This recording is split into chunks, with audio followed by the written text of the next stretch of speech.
What are y'all doing? Let's make some oatmeal cream pies. My husband's been wanting some, so I'm gonna make him some. Grab your mixer. We're gonna start off by 1 cup of unsalted softened butter. That's 2 sticks of butter. 1 cup packed brown sugar. 1/2 cup white sugar. We're gonna mix this until it gets fluffy.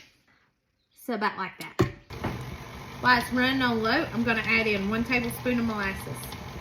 You can use honey if you want to, or even maple syrup, but molasses is what's going to give it that little Debbie flavor. 2 teaspoons of vanilla. We don't measure that. We measure with our heart. 2 large eggs. Now you're going to mix that until it gets creamy. About like that. Now add 1/2 teaspoon of cinnamon. I'm using a teaspoon because I don't want to mess up 2 different measuring spoons. A little extra never hurt anybody. 1 teaspoon baking soda. Not baking powder, baking soda. 1/4 teaspoon of salt. Slowly add in 2 cups of all-purpose flour. Once that's blended up well, then you can stop it for a second. Once you've got it mixed well and it kind of looks like this, kind of like a creamy peanut butter, you're going to add in oatmeal. You're going to add in 3 cups of the quick oats. Now, I've used the old-fashioned oats before, and it didn't really change the flavor. It just changed the texture. So if you got those on hand, it's not going to hurt. Just know that the oatmeal is going to be a little firmer. When incorporating it, I do hand stir it and just kind of fold it in. You're going to want a pretty big baking sheet. And we're going to try to fit them all on here, but you may need 2 or like 2 just regular size. I've got extra large size. No, I don't know the size of it. It don't have the size on it. We're going to line it with parchment paper. Now you're going to form about 1 inch to 1.5 inch balls. You can use a cookie scoop. I don't have a cookie scoop, so I just use my God-given tools and a spoon to make it happen. You're going to space them 2 inches apart. And you want them all to be the same size.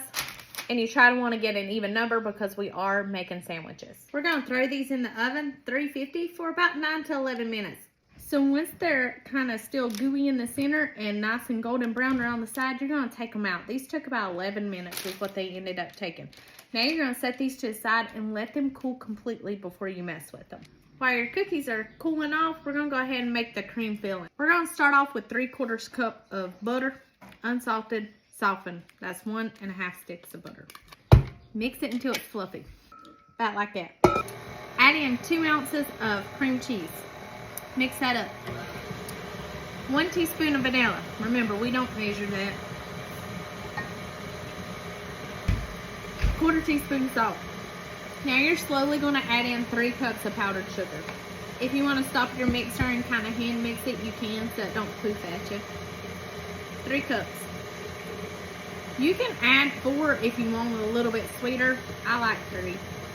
Now you're going to want your cream filling to be creamy enough that you can spread it onto your cookies easily without breaking your cookies apart. So if you feel like it's a little too thick, you can use up to a tablespoon of cream to help thin it down a little bit. Now that our cookies have cooled, it's time to make our sandwiches. Put your glob on there and we're going to spread it out evenly. You can put as much or as little you want. Stick the top on. And there's your homemade oatmeal cream pie. Oh my God.